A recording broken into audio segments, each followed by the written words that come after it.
السلام علیکم عزیز طلباء و طالبات، امید کرتی ہوں آپ سب خیر و عافیت کے ساتھ ہوں گے۔ آج کا ہمارا موضوع ہے سابقے اور لاحقے۔ اردو قواعد میں یا اردو گرامر میں سابقہ وہ حروف ہے جو کسی اصل لفظ سے پہلے لگا کر نیا یا بامعنی لفظ بنایا جائے۔ مثال کے طور پر مراد اور پڑھ ہے، یہاں ان سے پہلے ہم نے نامراد لگایا اور ان لگا کر ان پڑھ نیا لفظ بنایا۔ اس طرح نامراد اور ان پڑھ ایک نیا لفظ ہمارے پاس آیا۔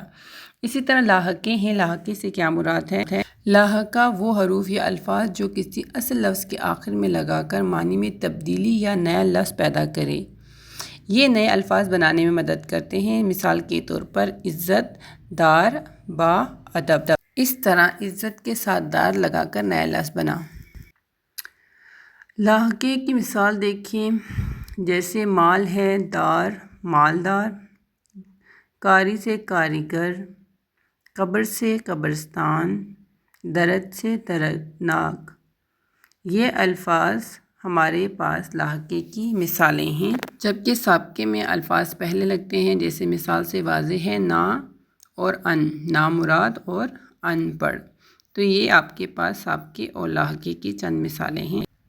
اسی طرح لاحقے کی مزید مثالیں دیکھیں، جیسے خوش ہے خوشگوار، ناگوار، گراں گوار۔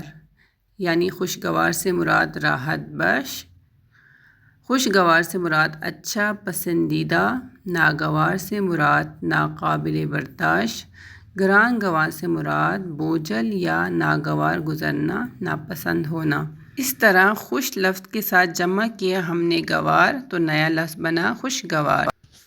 اس طرح سابقے کی کچھ مثالیں دیکھیں۔ سابقے میں جیسے بے بغیر مطلب، اس کے ساتھ جمع کریں گناہ تو بے گناہ۔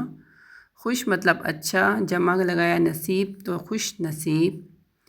اسی طرح خود پسند، اس طرح خوش سے خوش اخلاق، خوش آمدید اور خوشبو۔ اگر ہم لا سے بنائیں تو لا علاج، لا وارث، لا حاصل اور لا جواب۔